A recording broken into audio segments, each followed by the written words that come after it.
पेशकश में मैं हूं आपके साथ दिव्या।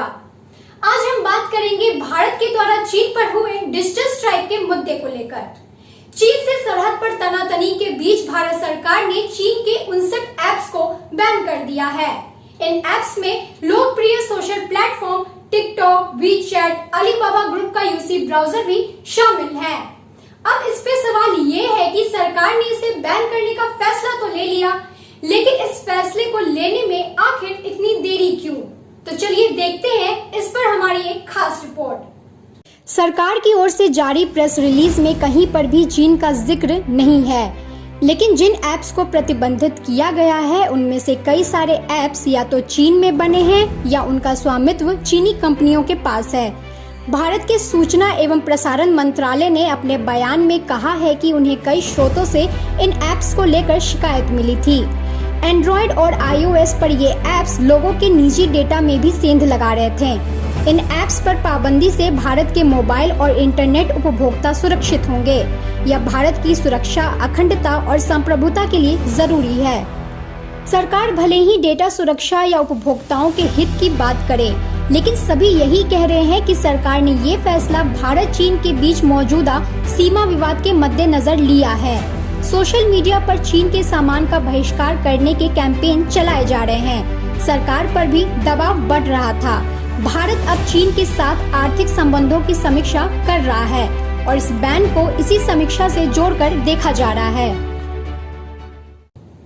वहीं डेटा सुरक्षा के जानकार पूछ रहे हैं कि सरकार को अभी ही क्यों डेटा सुरक्षा की फिक्र हो रही है। अगर सरकार इस मुद्दे पर वाकई गंभीर होती तो या तो इसकी इजाजत ही नहीं देती या फिर उस पर पहले ही बैन लगा देती, क्योंकि साइबर विशेषज्ञ तो बहुत पहले से ही सरकार को इस बात के लिए आगाह कर रहे थे। तो सवाल ये उठता है कि सरकार ने उस वक्त डेटा और साइबर सुरक्षा के मसले को नजरअंदाज क्यों किया।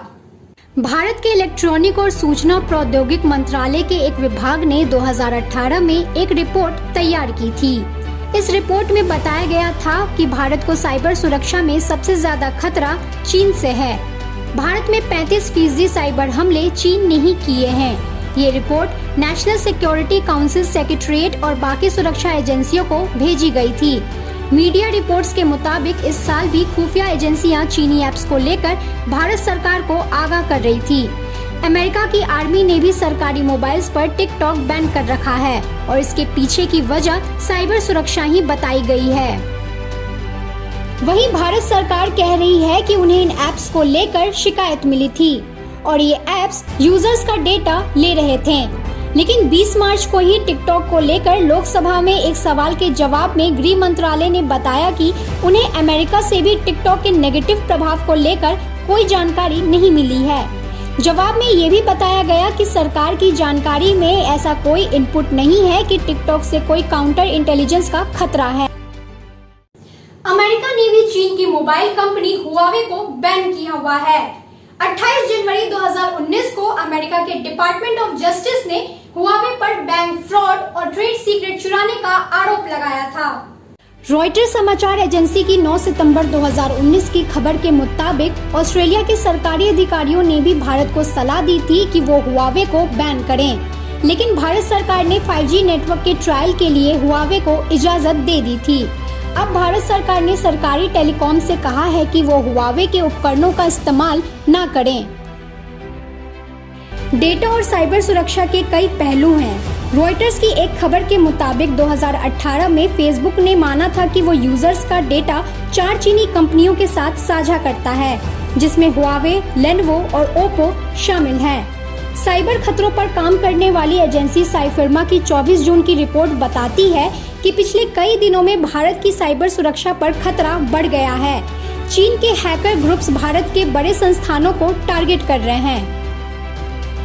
खुद सूचना और प्रसारण मंत्री 2015 में भी राज्यसभा में एक सवाल के जवाब में बता चुके हैं कि जिन देशों से भारत की साइबर सिक्योरिटी को खतरा है उसमें चीन टॉप देशों में है।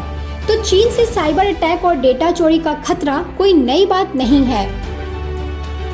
Indian think tank gateway house के निदेशक ब्लाइस फर्नांडिस ने भारत सरकार के इस फैसले पर जापानी मैगजीन एशियन निक्केई रिव्यू से कहा है कि इस पाबंदी से टिकटॉक की पेरेंट कंपनी बाइटडांस प्रभावित होगी। उन्होंने कहा कि अलीबाबा और टेंसेंट चीन के डिजिटल सिल्क रूट का हिस्सा है। इस पाबंदी से इन ऐप्स की रेटिंग नेगेटिव होगी और इसके प्रमोटरों पर भी असर पड़ेगा। चीन ने खुद अपने यहाँ भी बहुत सारी कंपनी सोशल मीडिया साइट्स जैसे Facebook, YouTube, Google, Spotify, Snapchat, Twitter वगैरह बैन किया हुआ है।